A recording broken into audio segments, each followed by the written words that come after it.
Good evening friend, Dastak coaching Varanasi में आपका स्वागत है। जैसा कि आप जान रहे हैं कि लगातार हम सीटेट के प्रीवियस ईयर पेपर को हल करा रहे हैं, उसी क्रम में एक नया वीडियो है जिसमें हम इन्वायरमेंटल स्टडीज़ को देखेंगे, पर्यावरण अध्ययन के 30 क्वेश्चन को देखेंगे और उसके साथ साथ व्याख्या भी करेंगे अन्य आपके जो ऑप्शन रहेंगे। तो चलिए देर न करते हुए वीडियो को शुरू करते हैं और देखते हैं कि कैसे प्रश्न पूछे गए थे। तो इसमें एक चीज़ और नोट कर लीजिएगा, ये 5 जनवरी 2022 को पेपर जो पूछा गया था वही पेपर है आपका। तो चलिए देखिए, पहला क्वेश्चन ईवीएस का जो पूछा गया था आपका, वो पूछा गया था कि तरुण भारत संघ एक ऐसी संस्था है जो जल के संरक्षण के लिए कार्य करती है। इस संस्था के प्रधान निम्न में से कौन है?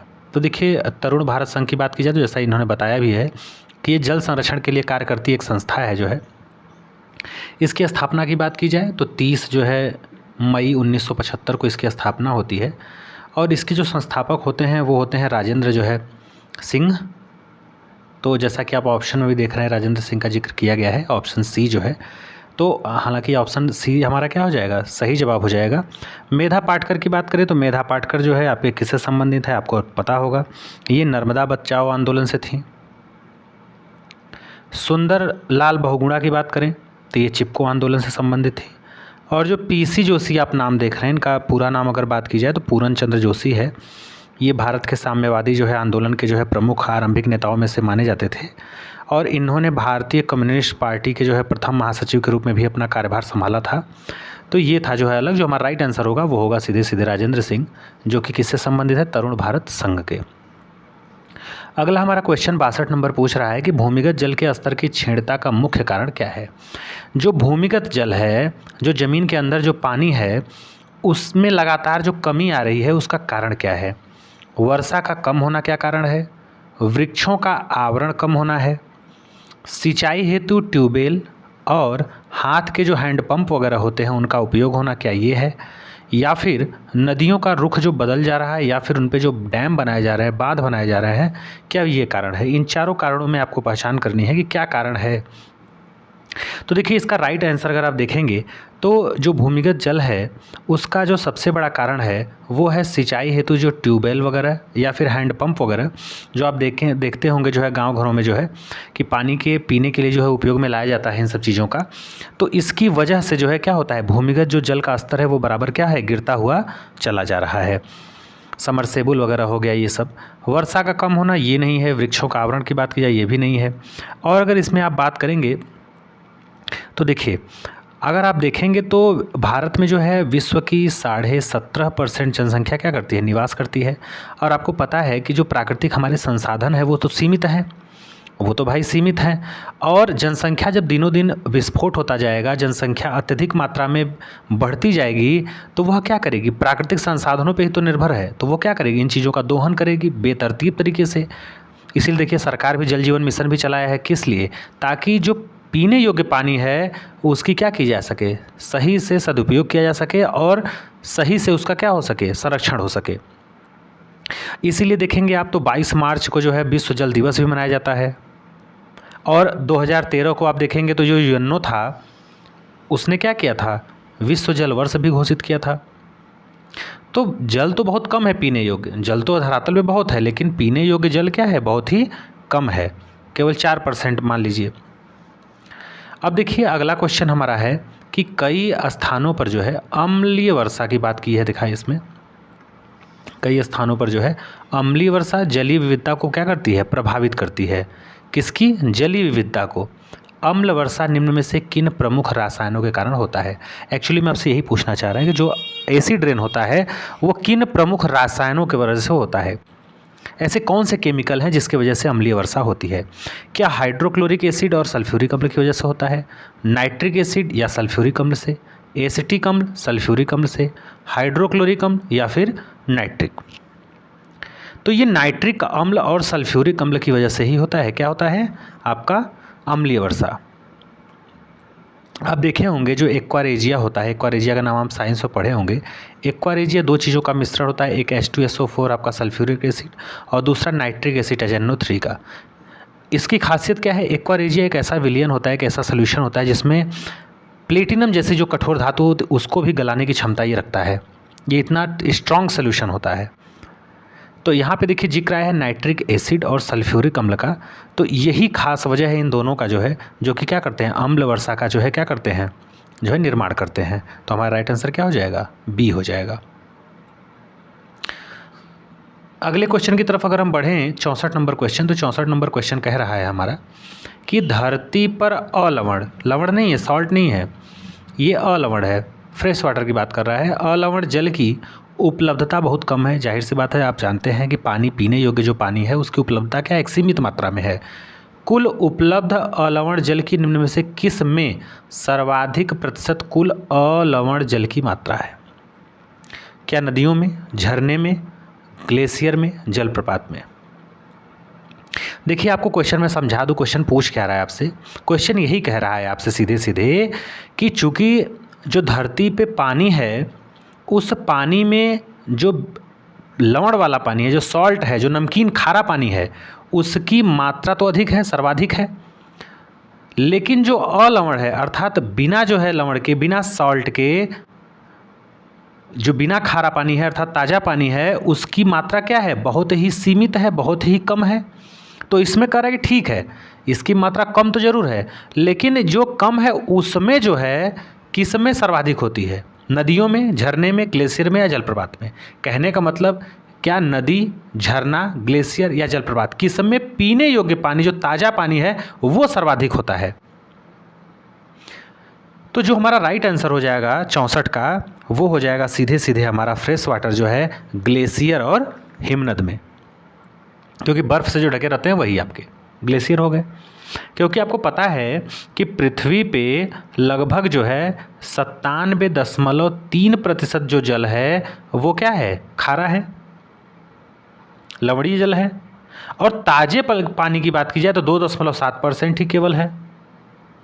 तो इन 2.7% में अगर देखा जाए तो इसमें सबसे ज़्यादा जो जल होता है वो कहाँ पाया जाता है, हिमनद में पाया जाता है। भूमिगत जैसे जल हो गए। नेक्स्ट क्वेश्चन की तरफ चलते हैं। नेक्स्ट क्वेश्चन कह रहा है कि निम्नलिखित में से जल के विषय में कौन सा सही नहीं है?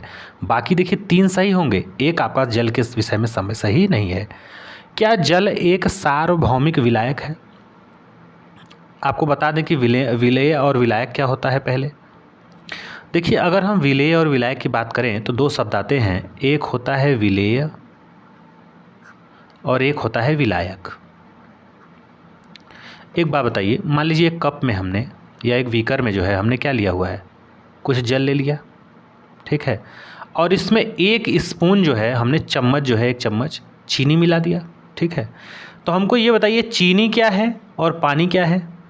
तो कहेंगे कि सर चीनी की मात्रा तो बहुत कम है पानी की अपेक्षा, तो चीनी हमारा क्या है, विलेय है, और विलायक कौन है, पानी है। अर्थात जो विलायक होता है उसकी मात्रा अधिक होती है और जो विलेय होता है उसकी मात्रा कम होती है।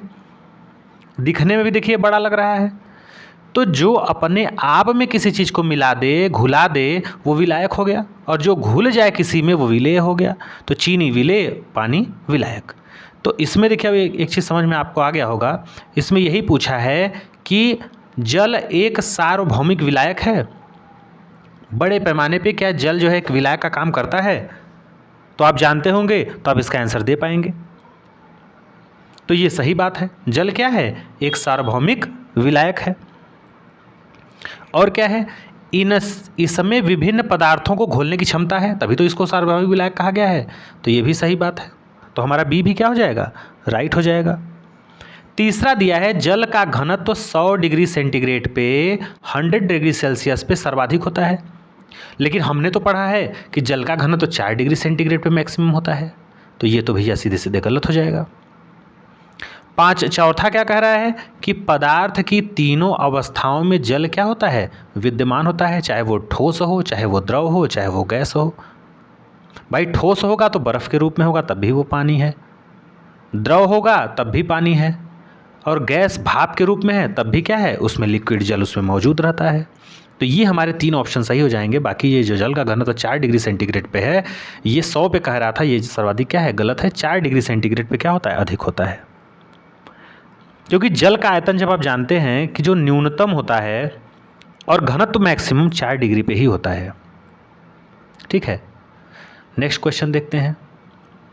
देखिए नेक्स्ट क्वेश्चन हमारा कह रहा है कि रीता अपने नौकरी वाले माता पिता, छोटे भाई बहन, दादा दादी, चाचा एवं उनके परिवार के साथ रहती है। अब इतना जिक्र कर दिया, रीता किसके किसके साथ रहती है? दादा दादी, जो है मम्मी पापा, छोटे भाई हैं उसमें, तो इनके साथ परिवार में रहती है।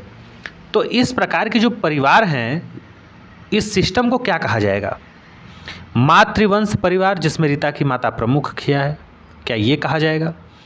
पितृवंश परिवार, जिसमें रीता के पिता मुखिया हैं।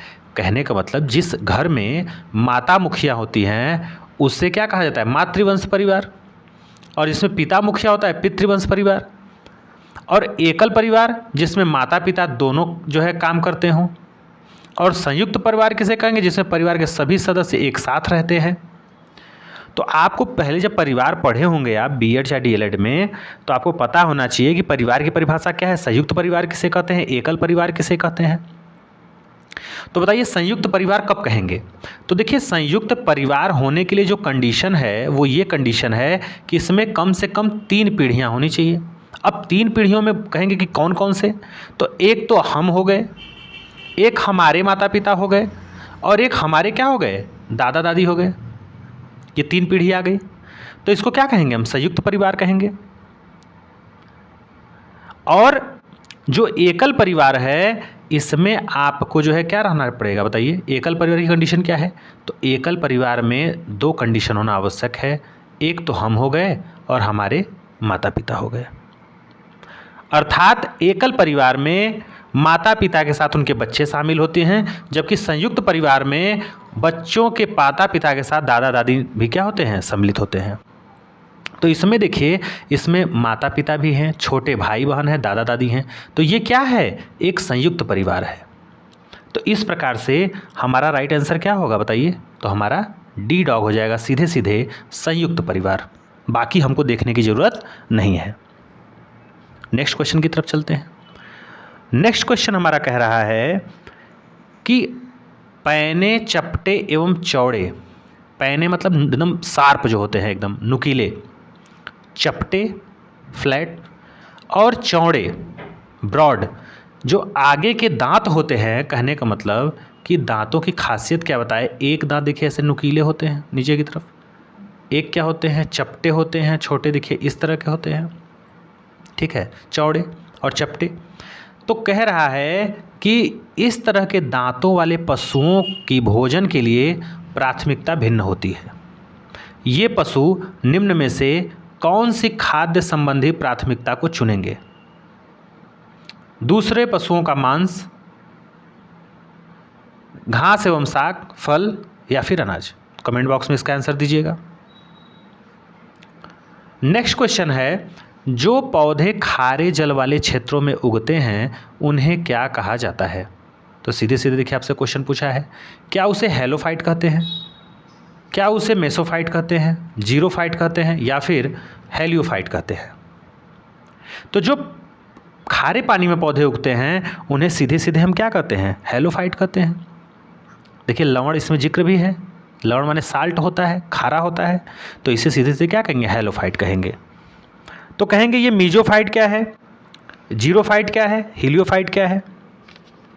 तो देखिए जो मीसोफाइट है आपका, इसमें जो है पौधे उन स्थानों पे उगते हैं जहाँ की जलवायु न तो बहुत शुष्क होती है और न ही बहुत नम होती है। अर्थात उसमें होता क्या है? ताप और वायुमंडल की जो अपेक्षित आर्द्रता होती है उसमें साधारण होती है। और इसमें जो पौधे उगते हैं वो खास करके क्या होते हैं आपके? जैसे आपका साग हो गया, झाड़ी हो गया, ये सब चीज़ें इसमें उगती हैं। गेहूँ, चना, मक्का, गुड़हल, ये सब। जीरोफाइट की बात करें तो जैसा नाम से ही स्पष्ट है, जीरोफाइट ये खास करके रेगिस्तानी जो पौधे होते हैं जहाँ पे शुष्क होता है वातावरण, वहाँ पे जैसे नागफनी हो गया आपका, ये सब चीज़ें।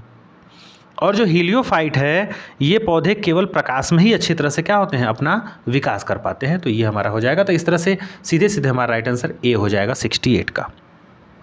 तो इस तरह से देखिए क्वेश्चन पूछे गए थे प्रीवियस ईयर में। नेक्स्ट क्वेश्चन पे चलते हैं। नेक्स्ट क्वेश्चन कह रहा है कि जो रंग चित्र किसी कक्षा का चित्रण करते हैं जिनमें केवल प्राकृतिक रंगों का उपयोग किया जाता है उस चित्रकला को चित्रकाठी कहते हैं। यह चित्रकला किससे संबंधित है? क्या ये महाराष्ट्र से संबंधित है, राजस्थान से, आंध्र प्रदेश से या कश्मीर से? तो कहने का मतलब जो रंग चित्र किसी कथा का चित्रण करते हो, किसका? स्टोरी का, और जिनमें केवल प्राकृतिक रंगों का ही उपयोग किया जाता है, उस चित्रकला को चित्रकाठी कहते हैं। और ये आखिर में चित्रकाठी है कहाँ की?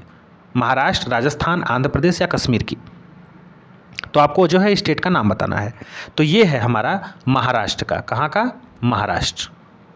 अब राजस्थान की बात करें तो राजस्थान में देखिए ये मेवाड़ चित्रकला फेमस है। क्या है? मेवाड़। आंध्र प्रदेश की बात करें तो इसमें कलमकारी काफ़ी एग्जाम में पूछा जाता है, कलमकारी। कश्मीर की बात की जाए तो कश्मीर का क्या है? आपका जम्मू चित्रकला।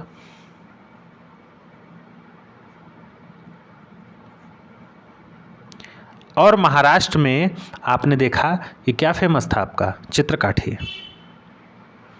यहाँ पे वर्ली भी आपका चित्रकला एक है, इसको भी आप नोट कर लेंगे। ठीक, चलिए नेक्स्ट क्वेश्चन पे देखते हैं। 70 नंबर हमसे कुछ पूछ रहा है कि उन आदिवासी वर्गों की पहचान कीजिए जो हिमाचल प्रदेश के मूल निवासी हैं। अर्थात जो हिमाचल प्रदेश में जो आदिवासी लोग रहते हैं उनको किस नाम से जाना जाता है? तो इनको जो है गद्दी जनजाति के नाम से जाना जाता है। जो संथाली होते हैं, संथाली को क्या कहते हैं बताइए? ये झारखंड, बिहार, मध्य प्रदेश, पश्चिम बंगाल, असम राज्य में पाए जाते हैं। इसको हम लिख दे रहे हैं। जो संथाली है ये सबसे तीसरी जो है सबसे बड़ी जनजाति है भारत की। ये आपके झारखंड, बिहार, MP माने मध्य प्रदेश और वेस्ट बंगाल में पाई जाती है। गद्दी जनजाति मैंने आपको बताया ही। जो गोंड जनजाति है यह भारत की दूसरी है, सेकेंड लार्जेस्ट। ये किन किन राज्यों में पाई जाती है? देखिए ये मुख्य रूप से आपके देखेंगे तो छत्तीसगढ़, छत्तीसगढ़ के बाद MP में भी है, ये उड़ीसा में है, आंध्र प्रदेश में है। ठीक, और जो ये सहाविया जनजाति है ये खास करके राजस्थान में पाई जाती है। कहाँ पे? राजस्थान में। नेक्स्ट क्वेश्चन पे चलते हैं। कह रहा है कि निम्न में से कौन सा मिजोरम का सबसे प्राचीन नृत्य है, पुराना मिजोरम का? सतरिया है, रऊफ है, चेराओ है, गरबा है। देखिए ये जो चारों नृत्य हैं ये एग्जाम में बराबर पूछे जाते हैं। तो देखिए सतरिया की बात की जाए तो सतरिया आपका कहाँ है? असम का है। सबसे फेमस जो है शास्त्रीय नृत्य है सतरिया। रऊफ जो है ये जम्मू कश्मीर का है, जम्मू कश्मीर लिख देते हैं। जो चेराओ है यही आपका क्या है? आपका मिजोरम का है। यही क्या है? मिजोरम का। और गरबा आपको मालूम है गुजरात का है। ठीक, तो इसको आप याद रख लीजिएगा। तो हमारा राइट आंसर क्या हो जाएगा बताइए? चेराओ कहाँ का है? मिजोरम का है। तो ऑप्शन सी हमारा क्या हो जाएगा? सही हो जाएगा। नेक्स्ट क्वेश्चन देखिए। नेक्स्ट क्वेश्चन पूछ रहा है कि भारत का सबसे बड़ा रेल मार्ग कौन सा है? क्या वो कश्मीर से बेंगलोर है, डिब्रूगढ़ से कन्याकुमारी है, मिजोरम से गुजरात है, महाराष्ट्र से मणिपुर है? तो आपको याद होगा कि बार बार एग्जाम में, वनडे एग्जाम में क्वेश्चन पूछा जाता है कि भारत का ऐसा कौन सा रेल है या ऐसा कौन सा ट्रेन है जो सबसे लंबी दूरी तय करता है। तो उसका नाम आप पढ़े होंगे कहीं ना कहीं, विवेक एक्सप्रेस। विवेक जो है एक्सप्रेस। ठीक, और ये कहाँ से कहाँ तक चलती है विवेक एक्सप्रेस? तो ये जो डिब्रूगढ़ से कन्याकुमारी तक चलती है। और कितना दूर? 4233 किलोमीटर ये दूरी सफ़र करती है। तो सबसे बड़ा रेल मार्ग भी यही होगा। तो हमारा ऑप्शन क्या हो जाएगा? बी हमारा राइट हो जाएगा। नेक्स्ट देखिए, डायरेक्ट कल्पना चावला से पूछा है क्वेश्चन कि यह एक भारतीय मूल की अमेरिकी अंतरिक्ष यात्री जो है थी जिनका निधन अंतरिक्ष यान में ही हो गया, किस वर्ष हुआ? ये आपसे पूछा था। तो ये 2003 में जो है इनका निधन हो गया था। कब? अंतरिक्ष यात्रा के दौरान। तो राइट आंसर क्या हो जाएगा हमारा? सीधे सीधे 73 का डी हो जाएगा। नेक्स्ट है, पक्षी विभिन्न प्रकार के घोंसले बनाते हैं तथा घोंसले बनाने के लिए विभिन्न स्थानों का क्या करते हैं? चुनाव करते हैं। निम्न में से कौन से पक्षी पेड़ के तनों में अपने घोंसले बनाते हैं? सीधे सीधे पूछा है कि ऐसा कौन सा पक्षी है जो पेड़ के तनों में अपना क्या करता है? घोंसला बनाता है। तो इस जो है चिड़िया का नाम जो है बसंत गौरी है। इसे हम बारबेट के नाम से भी जानते हैं। ये क्या करती है? पेड़ के तने में गहरा छेद करती है और वहीं अपना घोंसला बनाकर अंडा देती है। कौवा आपको पता है कि पेड़ की सबसे ऊंची डाल पे जो है अपना घोंसला बनाता है, और कोयल अपना घोंसला नहीं बनाती है बल्कि कौवे के ही जो है घोंसले में क्या करती है, अंडा देती है, ये भी आप जान रहे हैं। जो शकरकोरा है जिसको सनबर्ड कहते हैं, यह किसी छोटे पेड़ या झाड़ी की डाल पर जो है लटकता हुआ घोंसला बनाता है। दर्जन चिड़िया, नाम से ही है टेलर बर्ड, देखिए इसका इंग्लिश नेम है, तो जाहिर सी बात है टेलर क्या करती है बर्ड कि 2 पत्तों को सील करके जो है ये घोंसला अपना बनाती है।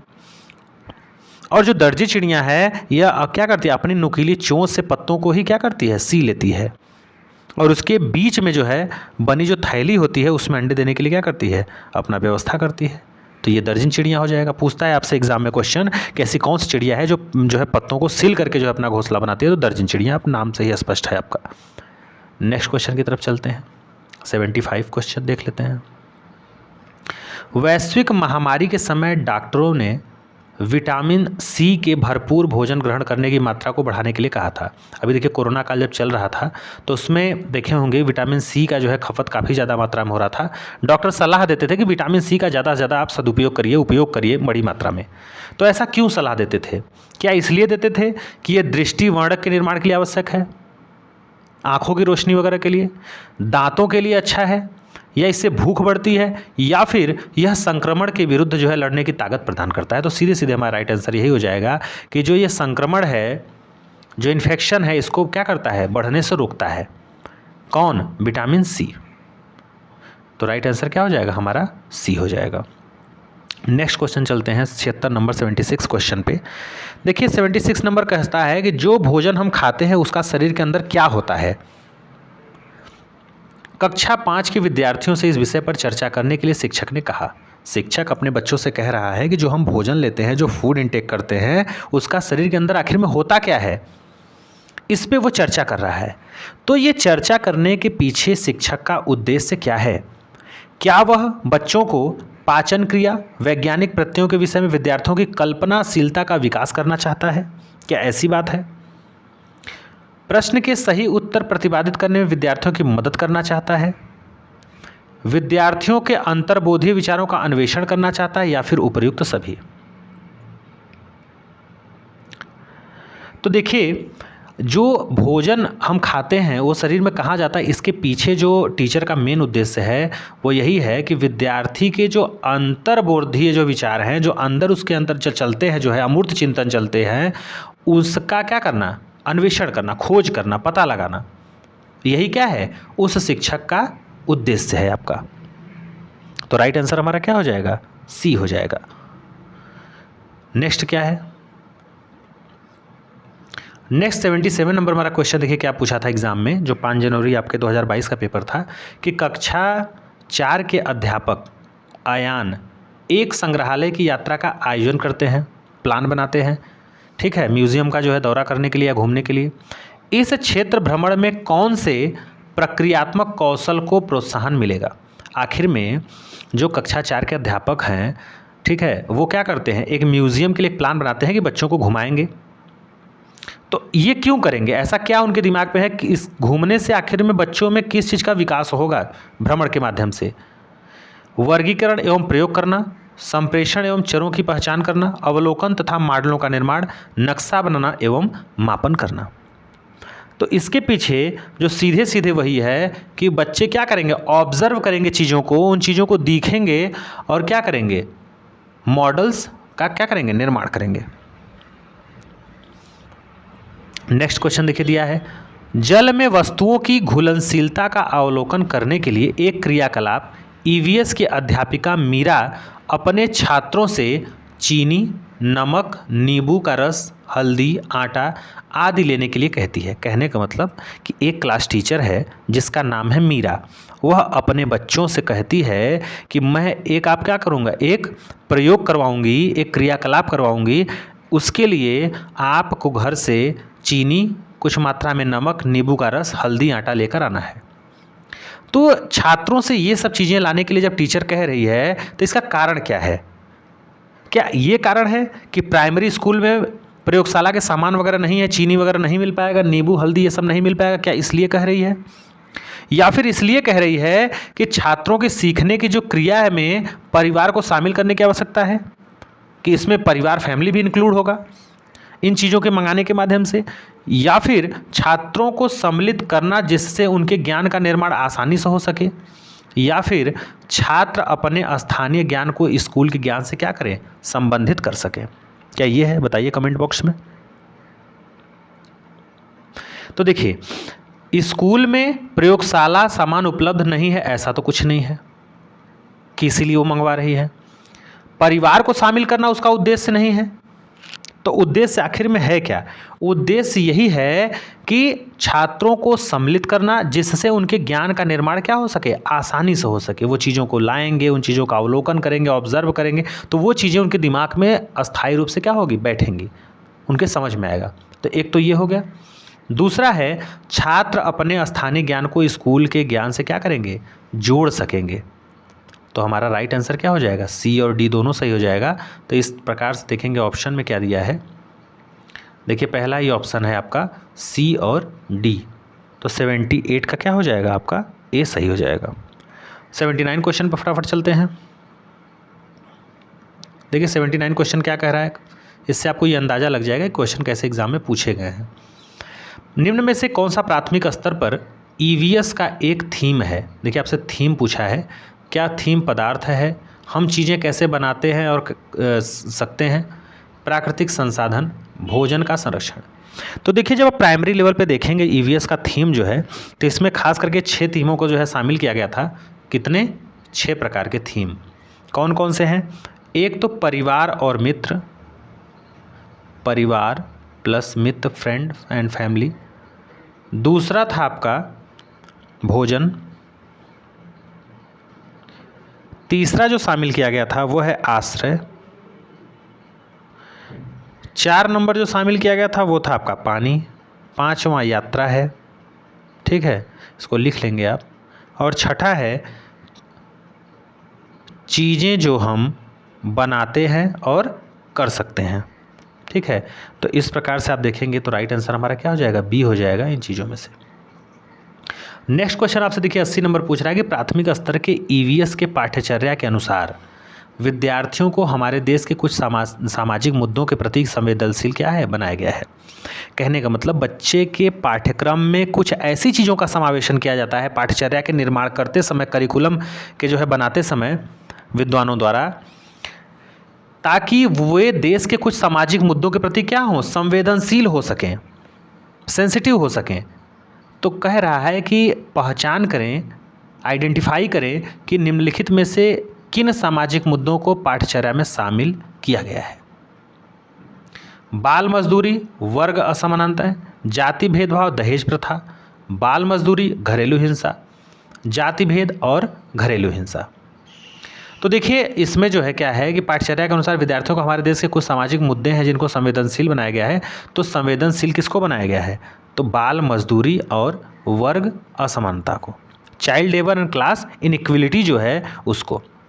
क्योंकि एनसीएफ 2005 पढ़ेंगे तो उसमें सीधे सीधे दिया है कि ईवीएस को पाठ्यचर्या में शामिल करने का उद्देश्य क्या है कि विभिन्न प्रकार के जो पर्यावरणीय मुद्दे हों, चाहे वो लिंग भेद हो, जो जेंडर स्टीरियोटाइप होते हैं, या उत्पीड़न के मुद्दे हों, या फिर अनैतिक व्यवहार हो, इनको मूर्त घटनाओं से संबंधित करके उनके समझने की क्षमता का क्या करना, विकास करना, ताकि वे मानवीय अधिकारों, समताओं और न्याय के मूल्यों के लिए क्या कर सकें, अपने अंदर सम्मान विकसित कर सकें। तो हमारा राइट आंसर इसमें क्या हो जाएगा, ए हो जाएगा। नेक्स्ट क्वेश्चन क्या दिया है, देखिए निम्नलिखित में से प्राथमिक स्तर पर ईवीएस की पाठ्यपुस्तकों की सबसे अच्छी विशेषता क्या है, उपयुक्त। प्राथमिक स्तर पर देखिए ईवीएस की पाठ्यपुस्तक की पूछ रहा है। विषय वस्तु के माध्यम से बहुत सी जानकारी दी गई है, समाज में उपस्थित रूढ़िवादी धारणाओं एवं पूर्वाग्रहों पर ध्यान केंद्रित किया गया है, रटने द्वारा सीखने को सचेतन रूप से हतोत्साहित करने का प्रयास किया गया है, सीखने सिखाने के साधन के रूप में केवल पाठ्यपुस्तक का उपयोग ही शिक्षकों द्वारा होता है। तो देखिए सबसे उपयुक्त जो, देखिए आपको सबसे बेस्ट ऑप्शन चुनना है। तो इसमें कह रहा है कि प्राथमिक स्तर पर ईवीएस की जो पाठ्यपुस्तक है उसकी सबसे अच्छी विशेषता तो यही है कि जो रटाने की जो है, जो आपके जो है पद्धति है, उसका क्या किया जाए, निषेध किया जाए, उसकी मनाही है, उसको सीधे सीधे मना गया है। क्योंकि एनसीएफ, बार बार जब मैं एनसीएफ का जिक्र कर रहा हूँ तो एनसीएफ का मुख्य उद्देश्य यही है कि जीवन और ज्ञान के मध्य की दूरी को क्या किया जाए, कम किया जाए। और इस प्रक्रिया में हो क्या कि बच्चों के जो विद्यालयी जीवन को बाहरी जीवन से क्या किया जाए, जोड़ा जाए और रटने को हतोत्साहित किया जाए, रटने की क्षमता को हटाया जाए, बल्कि वो सीखें, करके सीखें चीज़ों को। ये हो जाएगा आपका। फिर दिया है कि ईवीएस की पाठ्यपुस्तकों में कहानी एवं वर्णन का उपयोग करने का सबसे अच्छा जो है कारण क्या है। अगर आप देखेंगे ईवीएस की पाठ्यपुस्तक में जो स्टोरी वगैरह दिया रहता है, जो उसका जो है वर्णन किया जाता है, तो उसमें उपयोग करने का सबसे अच्छा कारण क्या है। 4 ऑप्शन दिए हैं। कहानी तथा वर्णन में पात्रों के साथ विद्यार्थी आसानी से तदानुभूति का अनुभव कर सकते हैं। क्या कहानी और वर्णन में पात्रों के साथ, जो उसमें पात्र वर्णित हैं उसके साथ विद्यार्थी आसानी से क्या कर सकते हैं, तदानुभूति का अनुभव कर सकते हैं। विद्यार्थियों को स्वयं कहानियों और वर्णनों को पढ़ने में आनंद आता है, क्या इसलिए शामिल किया गया है। कहानियों एवं वर्णनों के माध्यम से शिक्षक को पाठ संपादित करना आसान लगता है, ये तो होगा नहीं। शिक्षक विषय वस्तु को आसानी से नाटक या भूमिका रूपांतरण कर सकते हैं। इन 4 में से सबसे जो बेस्ट आंसर होगा वही आपको देना है। तो इसमें देखिए ईवीएस की पाठ्यपुस्तक में जो स्टोरी वगैरह है, इसको शामिल करने का मेन जो कारण है वह यही है कि बच्चे जो है कहानी या फिर वर्णन में पात्रों के साथ आसानी से क्या कर सकते हैं, तालमेल कर सकते हैं, नैरेटिव जो है स्थापित कर सकते हैं, ठीक है, उसका अनुभव कर सकते हैं, इसलिए जो है इसको शामिल किया जाता है। ठीक, आनंद आता है, इसका उद्देश्य ये नहीं है। कहानी वर्णन के माध्यम से शिक्षक को पाठ संपादित करना, चूँकि देखिए बाल केंद्रित शिक्षा है तो शिक्षक का कोई बात ही नहीं है कि शिक्षक को आसान लगे, शिक्षक का समय बचे, ये सब तो होगा नहीं। और शिक्षा विषय वस्तु को आसान से नाटक या भूमिका में रूपांतरित कर सके, ऐसा भी नहीं है। ठीक है, वो इसलिए है कि बच्चे जो है कहानी के माध्यम से उनमें जो वर्णित पात्र हैं उन चीज़ों को सीखें। जैसे अगर मान लीजिए कि राणा प्रताप का जिक्र है किसी कहानी में, तो उनकी कहानी को देख करके वो अपने जीवन में उतारेंगे, उन चीज़ों को सीखेंगे कि वो कैसे बहादुरी से लड़े, कैसे कितने बहादुर वो जो है व्यक्ति थे, तो उनके व्यक्तित्व को जान करके, तो उसका उद्देश्य यही है आपका। 83 नंबर क्वेश्चन की तरफ चल रहे हैं। 83 नंबर क्वेश्चन देखिए कह रहा है, 6-7 क्वेश्चन और बचा है इसमें। निम्न में से आवृत्ति का मूल्यांकन ईवीएस के सीखने सिखाने के लिए उपयुक्त है। Which of the following frequency of assessment inappropriate for teaching learning of EVS. मैंने बताया था कि एक होता है असेसमेंट फॉर लर्निंग, एक होता है असेसमेंट ऑफ लर्निंग। ठीक है, तो असेसमेंट फॉर लर्निंग क्या होता है, जब सीखने के दौरान, अर्थात जब क्लास चल रही हो, पठन जो है अधिगम के दौरान। और ये जो असेसमेंट ऑफ लर्निंग होता है ये अधिगम के बाद होता है। जैसे आप देखते होंगे जो छमाही एग्जाम, हाफ ईयरली हो गया, एनुअल हो गया, यूनिट टेस्ट हो गया, तो ये पढ़ने के बाद देखा जाता है कि बच्चे में कितना परिवर्तन हुआ। तो ये असेसमेंट ऑफ लर्निंग है। इसको जो है आप निगेटिव मानते हैं, निगेटिव टैग वर्ड में इसको लेते हैं। लेकिन असेसमेंट फॉर लर्निंग क्या कहता है कि आप सीधे सीधे सिखाने के दौरान ही चीज़ों को महसूस करते रहिए। तो ये आपका क्या हो जाएगा, असेसमेंट फॉर लर्निंग। तो इसमें दिया है कि निम्न में से आवृत्ति का मूल्यांकन ईवीएस के सीखने सिखाने के लिए उपयुक्त है। प्रतिदिन, प्रति माह, 6 महीने में, वर्ष के अंत में। तो देखिए ये आपका प्रति माह का मतलब ये आपका क्या है, मंथली टेस्ट हो गया, हाफ ईयरली हो गया, और ये वर्ष के अंत में। तो अगर आप डेली कर रहे हैं, डेली का मतलब अधिगम के दौरान, तो यही हमारा क्या हो जाएगा, सबसे अच्छा होगा, सबसे उपयुक्त। मैंने आपको बताया सबसे बेस्ट होता है। तो 83 का क्या हो जाएगा, ए हो जाएगा, 83 का ए। नेक्स्ट क्वेश्चन चलते हैं। क्योंकि निदान करके आप क्या करेंगे, बच्चों का उपचार करेंगे, जो त्रुटियां होती हैं उनमें क्या करेंगे, सुधार करेंगे। एक ईवीएस की अध्यापिका जो मीरा है को शांत कक्षा पसंद है। बताइए, टीचर है और उसको कैसा माहौल पसंद है क्लास का, कि कक्षा शांत रहे एकदम। वह अपने स्टूडेंट को कहती है कि वे बैठकर चुपचाप अपना काम करें। उसके विद्यार्थी जो हैं, स्टूडेंट हैं, उनमें किस क्षमता का विकास नहीं होगा या किस चीज़ से वंचित रहेंगे।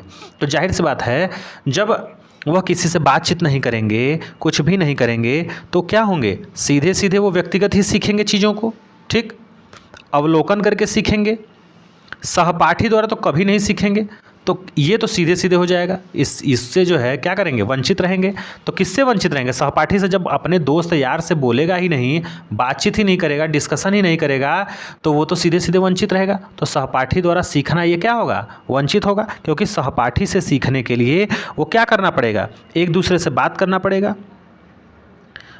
तो ये एक तरह से क्या है, जो मीरा को शांत वातावरण पसंद है, तो ये निगेटिव टैग वर्ड है। कभी भी एक आकर्षक, एक उपयुक्त जो कक्षा का माहौल होता है वो कभी शांत नहीं हो रहता है, क्योंकि बच्चे कुछ ना कुछ इंटरेक्ट करके एक दूसरे से बोल करके क्या करते हैं, चीज़ों को सीखते हैं।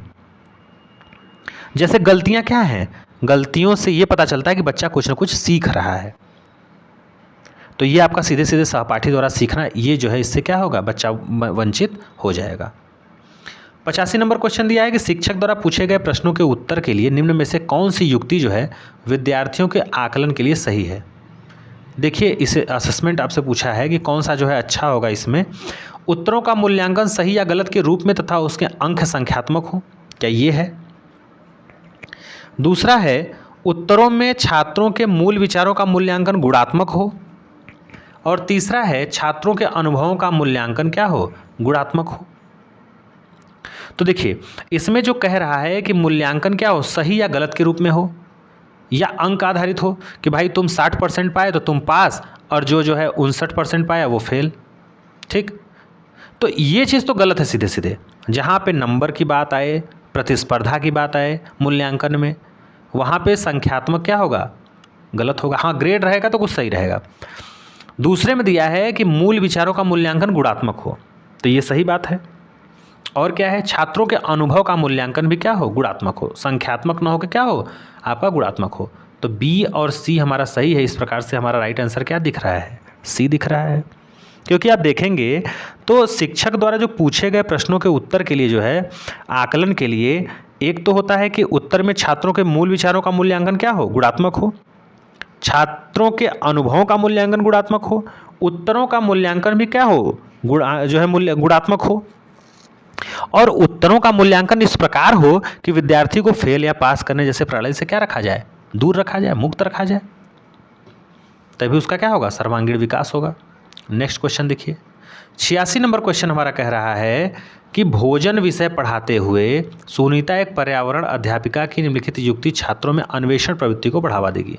चैप्टर कौन सा है, भोजन, फूड। पढ़ा कौन रहा है, सुनीता। ये किस चीज़ की टीचर है, पर्यावरण की टीचर है। तो इसमें जो है कौन सी जो युक्ति है, कौन सा ऐसा टेक्निक है जो छात्रों में जो है अन्वेषण प्रवृत्ति को क्या देगा, बढ़ावा देगा। तो देखिए, अच्छा स्वास्थ्य बनाए रखने के लिए छात्र क्या खाएं, इसके लिए अनुदेशन देना, क्या ये चीज़। छात्रों को विभिन्न क्षेत्रों के भोजन पदार्थों के चित्रों का संग्रह करने के लिए कहना, क्या ये है। भोजन के विभिन्न स्रोतों के चित्र दिखाना, क्या ये है। या फिर छात्रों के परिवार व समुदाय के सदस्यों से भोजन की विविधता की पसंद नापसंद पर चर्चा करने के लिए क्या करना, प्रेरित करना। तो ये काफ़ी जो है इसमें सबसे बेस्ट आंसर होगा कि जब बच्चे अपने परिवार, अपने कम्युनिटी के सदस्यों के साथ क्या करेंगे, भोजन के जो अलग अलग प्रकार के, जैसे दाल चावल हो गया, रोटी सब्जी हो गया, छोला हो गया, पनीर हो गया, ये अलग अलग प्रकार के जो वैरायटी हैं भोजन के बारे में, इनकी विविधताओं के पसंद नापसंद पे क्या करेंगे, चर्चा करेंगे। तभी क्या होगा, उनके अंदर अन्वेषण की प्रवृत्ति क्या होगी, बढ़ेगी। नेक्स्ट क्वेश्चन देखिए क्या कह रहा है। नेक्स्ट क्वेश्चन हमारा कह रहा है 87 कि रोनाल्ड रॉस, देखिए इनका जिक्र आया है 87 नंबर क्वेश्चन में। कह रहा है कि रोनाल्ड रॉस की कहानी को पर्यावरण अध्ययन की पाठ्यपुस्तकों में स्थान दिया गया है। उद्देश्य क्या है, ऐसी कहानी के पीछे उद्देश्य क्या है।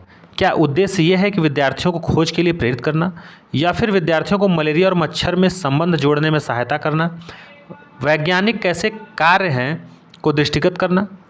तो अभी मैंने आपको बताया था, इसे जस्ट पहले वाले वीडियो में मैंने बताया था कि जो एनसीईआरटी के जो आपके पाठ्यक्रम में जो है आपके वो होते हैं, लेसन होते हैं, लेसन से भी, चैप्टर के नाम से भी डायरेक्ट पूछता है।